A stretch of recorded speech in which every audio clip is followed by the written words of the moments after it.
Aïe aïe aïe, le Barça. Le Barça, c'est une longue histoire. Je vais vous expliquer pourquoi, les amis. Je viens de ressortir d'un mois de Coupe d'Afrique. J'ai perdu la CAN en finale. Et là, voilà, on fait profil bas, parce que la douleur est toujours présente, évidemment. Et il m'achève. Alors oui, heureusement que le Real a gagné 6-1 hier, j'ai repris un peu goût. Même si je vous jure, les gars, je suis tellement dégoûté par le foot ces derniers jours. Franchement, j'ai hésité à faire cette vidéo. Mais vraiment, j'ai hésité. Mais pour faire plaisir à mes abonnés, qu'ils soient pour le Real, qu'ils soient pour le Barça, par respect pour eux, je le fais parce que ça me permettra également de changer les idées. Donc voilà, j'espère que vous allez bien. On est de retour pour le football de club. Il fait très froid chez moi, c'est pour ça que j'ai pas mis de maillot manche court du Real. Mais on en mettra évidemment pour vous les Barcelonais. 4-2. Vous devez dire merci à un certain Fermin Lopez, qui fait que mettre des mines et sans la mine sur le terrain. Vous avez bien aimé le jeu de mots. Non, plus sérieusement, Fermin commence à s'instaurer comme un joueur qui passe un cap de un joueur de luxe qui était auparavant remplaçant, un joueur qui a limite une place de titulaire assurée dans ce Barça. Je suis désolé, je le dis. Alors j'ai ma tablette en face de moi, je suis en train de voir un petit peu voilà, les stats, etc. Fermin doublé. Mais au-delà de cela, j'ai adoré, genre dans l'ensemble de son match, ce qui était exceptionnel chez lui, c'est que devant la surface, il trouvera toujours des solutions et il combine. Et les combinaisons qu'il arrive à trouver avec surtout De Jong, franchement les combinaisons De Jong-Fermin, voilà. Surtout que De Jong pour ce match-là, il s'est bien sacrifié. Il s'est bien sacrifié, sachant que Pedri, il est sorti sur blessure, alors ça va encore vous faire du mal. Malheureusement pour vous, Pedri, l'année dernière, le point fort, c'était justement le fait qu'il était physiquement bon et qu'il se blessait pas. Là, cette année, j'ai l'impression qu'il se blesse quand même pas mal. Hein.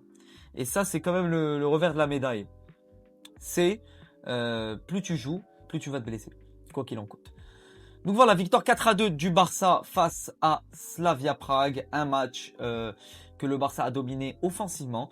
Défensivement, il reste toujours sur les mêmes soucis. Ils doivent toujours faire plus pour rattraper leur manque d'effort défensif. Heureusement que vous avez pris Cancelo. Alors je ne sais pas quand est-ce qu'il va commencer à jouer de votre côté. Mais ça va être intéressant de voir un Cancelo sous Flick. Sachant que la dernière fois qu'on a vu Cancelo au Barça, c'était sous Xavi. Là, et il était très bon à cette époque-là. Alors imaginez sous Flick. Sachant que vous allez pouvoir replacer Koundé dans l'axe, avoir une défense Christensen Koundé, Koundé Eric Garcia. Donc là, vous allez avoir vraiment un carré de folie avec Juan Garcia, Koundé, Eric Garcia. Vous pouvez vraiment faire le duo des Garcia en défense. Le Barça, dans ce genre de match, tu ne peux pas te permettre en Ligue des Champions, même contre ce genre d'équipe-là, d'encaisser. Contre ce genre d'équipe, il n'y a pas de problème. Vous allez encaisser, vous allez revenir. Vous allez revenir. Mais combien de fois les Barcelonais, je vous l'ai dit, je sais pas combien de fois. Et c'est la vérité. Je le dis honnêtement, de la manière la plus honnête possible. Dans votre équipe, je vais vous dire la vérité, voilà. Vous encaissez trop. Et vous encaissez de manière bête. De manière débile, franchement. En toute honnêteté. Vous avez des capacités offensives avec du Rafinha, avec du Fermin, avec du Rooney Bargi qui depuis quelques matchs, même les semaines qui étaient passées, je trouvais que Rooney tentait plus, avait plus cette envie de tenter, n'avait plus cette peur de tenter par rapport à avant. Le Barça a des cartouches. Marcus Rashford, tu lui demandes d'être décisif, il l'est. Passeur décisif pour Robert Lewandowski, qui continue à skier, je sais pas il a quel âge les gars, et en plus je crois qu'il a battu un record en termes de buts en Ligue des Champions, il entre dans un carré assez restreint de buteurs de Ligue des Champions. Franchement le mec il est increvable niveau statistique, Robert Lewandowski. Je pense que ça sera peut-être sa dernière saison au Barça. Le Barça devra retrouver rapidement un numéro 9, ou alors peut-être passer la transition à l'année prochaine et mettre Robert Lewandowski sur le banc, apporter un nouveau neuf pour qu'il y ait une meilleure transition. Vous m'achevez. Alors là, je vois le classement du Barça. 9e. Franchement, si le Barça était sur un match nul, voire une défaite, même si je pense que je visais plus le match nul du Barça, ils allaient être au milieu de classement, ce qui veut dire qu'ils allaient passer un barrage. Alors le Barça n'est pas assuré, encore une fois, d'être qualifié d'office pour les huitièmes de finale, parce qu'ils joueront Copenhague pour le prochain match, donc assez simple.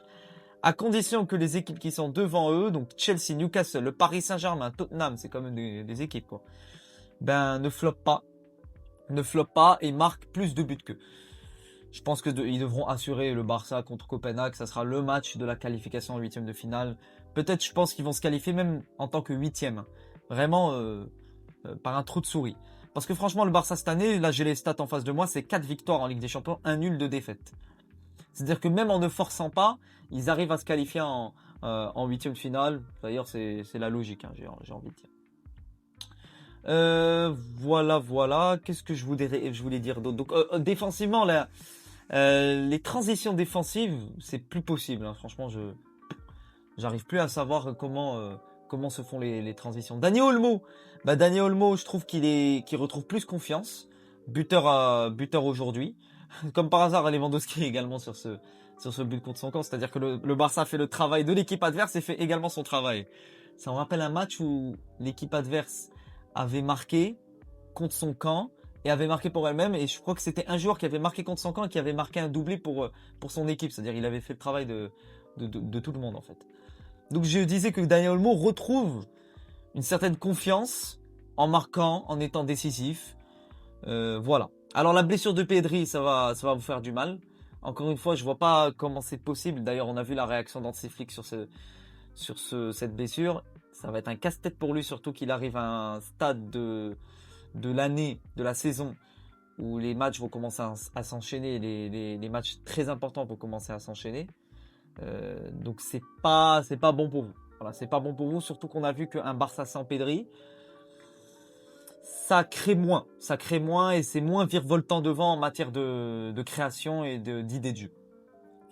Donc voilà, c'était ce que je voulais dire pour cette vidéo qui est assez courte. Le Barça, tu bats 4-2 Slavia Prague, je vais pas vous mentir que c'est le match du siècle. C'est pas le match où il y a 1000 choses à dire. Ils ont assuré. Maintenant, défensivement, il y a encore beaucoup de soucis, surtout sur les 2 buts que tu prends et les buts très très tôt, hein. Mauvaise entame de match du Barça, franchement. Mauvaise entame de match. Ils arrivent pas à rentrer correctement dans leur match. Et je pense que replacer Koundé dans l'axe et avoir un Cancelo, ça va vous faire vraiment du bien, hein. Franchement, c'est la meilleure chose que vous avez pu faire, c'est de ramener un Cancelo. Nous, le Real, on mise sur ce qu'il y a. Tonton Pérez mise sur ce qu'il y a. Voilà, qu'est-ce que vous voulez que je vous dise? C'est le souk. J'espère que tout se passera bien pour nous avec Arbeloa et avec cette victoire 6-1 face à Monaco. Même si la régularité, c'est le plus important. Donc voilà les amis.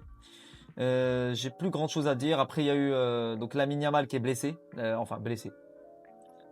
a occupé de 2 cartons jaunes. Donc il était absent pour ce match. Dro apparemment, il quittera le Barça.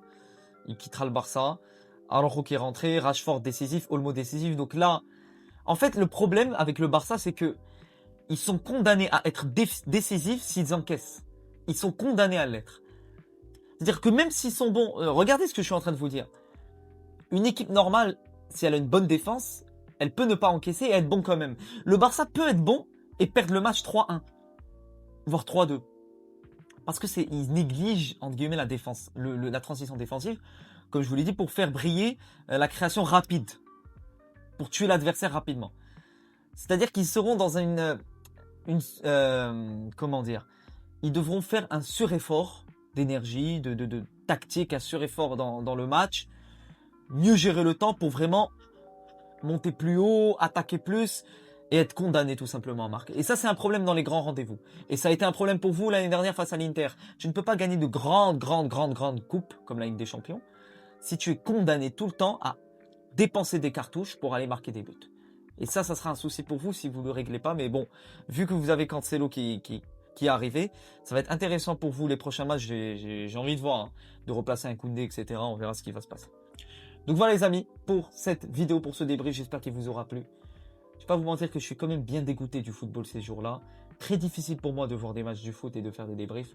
Mais je le fais par passion et pour ma chaîne YouTube.